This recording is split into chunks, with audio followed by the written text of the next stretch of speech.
Today we are going to write a book review using this book review template that you see here.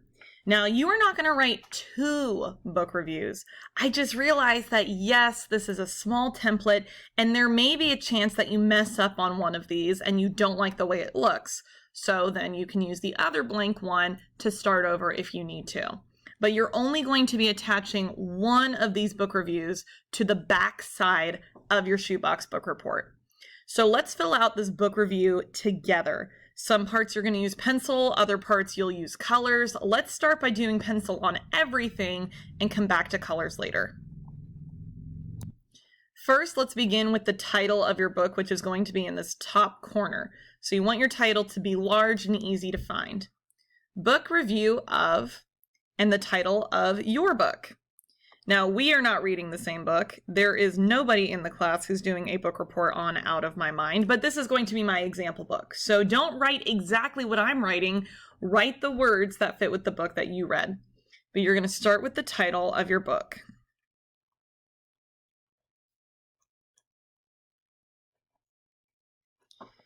In a title, you want to capitalize most of the words. Sometimes there are exceptions of words to capitalize. Words like of, my, the, those shorter words in a title are often left lowercase. And if you're not sure, take a look at the cover of your book. That'll give you a clue of which letters should be capitalized and which should remain lowercase. If you're not sure, I would just capitalize all of the starting letters in a title. When you finish writing your title, you're going to write the author's name. And in the author's name, the first and last name should start with a capital letter. Out of My Mind was written by Sharon Draper.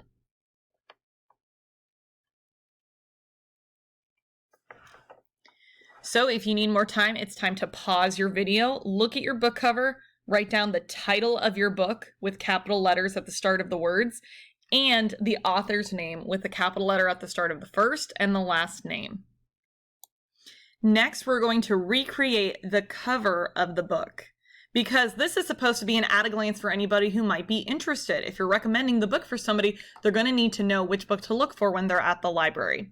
So I'm going to take a moment. I won't go into a ton of detail because look how small this space is, but I'm going to do a basic recreation of what's on the cover of Out of My Mind. All right, let's compare. It's not beautiful, I won't lie, but I got the fish bowl. I have the fish jumping out. Of course, our fish look totally different. This one's tiny in comparison to the bowl. Mine's like the size of the bowl. It's not about making it perfect. I didn't even include the title on the front or the words a novel. It's just a basic look at the cover. So if somebody were to glance at it at a library, they'd say, oh, yeah, there it is. There's Out of My Mind. We're going to go back and add color to that book cover. For now, once you finish your pencil drawing, let's move on to our next step. You see rating. That's how many out of 5 stars you think your book deserves. I'm not going to fill this out right now because I'm using a pencil. I'm going to come back to the rating whenever I have a marker or a color pencil or a crayon that's the color yellow. So for now, I'm going to skip over to genre, an author's purpose, and 3 words that would describe this book. We all have the same genre, which is fiction, but within fiction, there's even more specific genres. Let's take a look at these. First, you have fantasy fiction.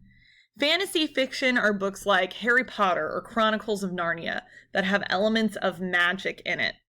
If your book has elements of magic in it, you're probably reading a fantasy fiction book, and you should circle the words fantasy fiction. Next, we have realistic fiction. Those are books like Diary of a Wimpy Kid. Stories that are set in the life of a kid, probably a lot like you. Things that could actually happen. Books like Because of Winn-Dixie, Night of the Twisters. Actually, Night of the Twisters might be more historical fiction, but you get the idea. Books about stories that aren't true but could happen are realistic. If that describes your book, you're going to circle it because that describes my book. That could happen to a person. People really do have cerebral palsy and they could go on to do amazing things like compete on a quiz team. That's what I'm going to circle.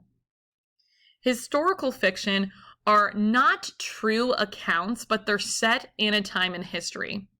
Like, for example, Night of the Twisters is based on a real tornado that happened in Grand Island, Nebraska, though the characters and what they go through are made up by the author. Or maybe you're reading like American Girl history books where it's about a figure in history during a certain time in history, but the story is made up. Traditional fiction is almost like that Disney movie kind of fiction, like the talking animals, you have a moral of the story. If you think that traditional fiction describes your book, that's what you're going to circle. None of us chose a nonfiction book, so you should not have nonfiction picked out. None of you guys chose a poetry story, so you should not choose poetry. Your book fits into one of these 4 options. Go ahead and take a moment and circle your type of fiction, and when you're ready, let's move on to author's purpose. Why did your author write their book? All of us chose a fiction book, so for us, it's not about informing us. They're not trying to teach us new information. It's all about a story. In fact, none of our authors are even trying to persuade us. They might have a lesson or a moral that they want us to learn, but in a fiction story, our authors are trying to entertain us. They want us to feel emotions like happiness, sadness. They want us to laugh. They want us to cry. And so we're going to circle the word entertain. Now it's time to describe our book in 3 words. Think of 3 adjectives, and not boring adjectives like good, funny, weird. I'm talking about the kinds of adjectives that you don't use every single day.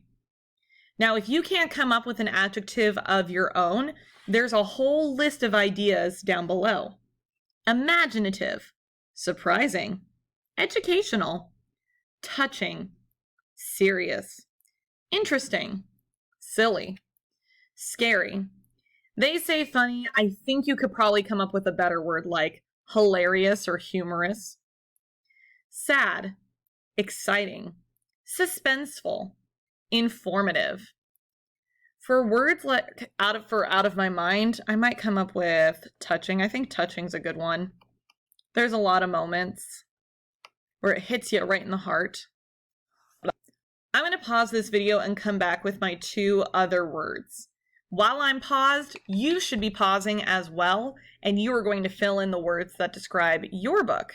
Remember, you're supposed to be drawing an audience in, so what kind of words do you think your classmates would be looking for?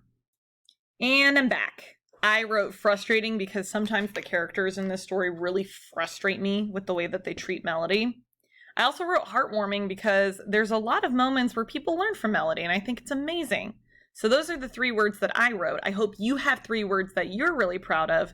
Feel free again to pause if you need more time for this task, because we're going to move on to rating and recommending this book. Next, let's talk about my rating.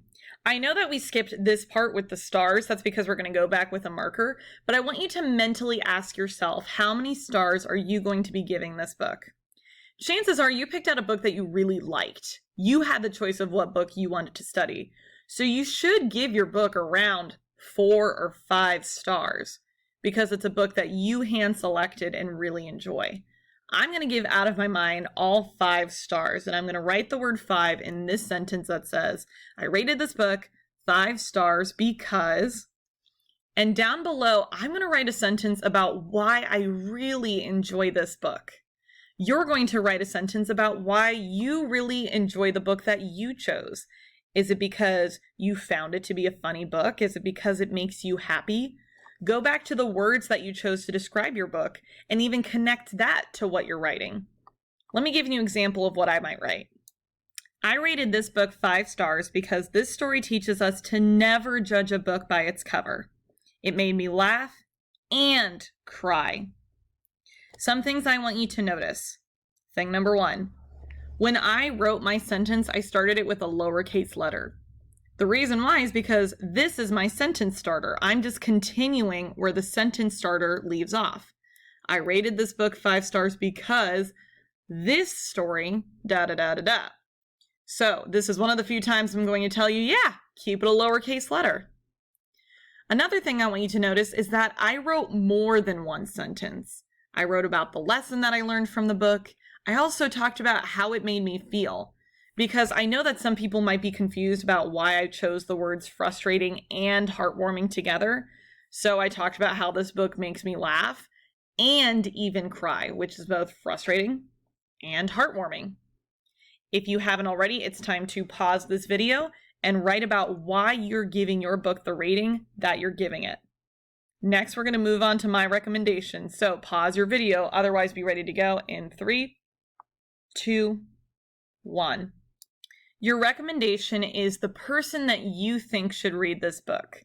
If you were to imagine your classmates, what kind of classmate do you think would pick up your book and enjoy it? And why do you think that they would enjoy it? Just like the last time you have a sentence starter, I would recommend this book to... Now, don't name a specific name, like, I would recommend this book to Jared. No, that's not what we're asking. We're asking what kind of student would enjoy to read your book. For out of my mind, I wrote, I would recommend this book to anyone who has ever had a classmate who was different. Because I think that this book is a really great read to understand how we're different than one another, but in a lot of ways, we're the same. Notice again that I started my sentence with a lowercase letter since I'm just continuing on from a sentence starter. I only had enough room for one sentence, but it's a juicy sentence. So whenever you're ready, it's time to pause your video, brainstorm who do you think would enjoy your book, and write a sentence about what kind of kid that would be. And when you're ready, we're going to move on to our last step in 3, 2, and 1. Now that you've completed the pencil portion of it, it's time to grab some colors. I'm not asking you to color in this whole thing. You can if you want, as long as we can read your writing. But I am asking you to make it pop by coloring in the amount of stars that you're giving it as a rating, and to add some color detail to the cover of your story. Let me show you what a finished product may look like. And here's what your finished book review should look like when it's all done. You have your stars colored in and just a very basic coloring of your front cover. Now, you can always add more color. The only rule is that we should be able to see all of the words that are written. And if you wrote in pencil, it might be hard to read if you color all over it. Maybe you can outline it in a darker pen. That's totally up to you. But if you'd like, here's another way that you could color it. Maybe instead of just leaving the letters blank, you could color them in. Instead of circling your genre or author's purpose, you could shade them in. These are all ways to add pops of color. So now it's time to cut and place your book review on your box. Now, yesterday you put your foldable on the top edge of your box, and I said, please leave the back edge open, and this is why. Once you have your finished book review cut out like so, you are going to paste it to the back of your box. And I made sure to choose a size of paper, so no matter the size of your box, it should fit on. Whether you have a large box, or if your box is smaller, your book review should fit on it. So today on Seesaw, you're going to upload a photo of your attached book review. You don't need to upload 2 photos today because it's not a foldable. You don't have to flap it open. But please take a picture that's close enough that I can see the words. In fact, that's our password today is words. Words. W-O-R-D-S. I want to see the words so that I can read your book review in your photo. All right, it's your turn to finish up your book review. Add a response on Seesaw and take that picture so it's close enough that I can see the words.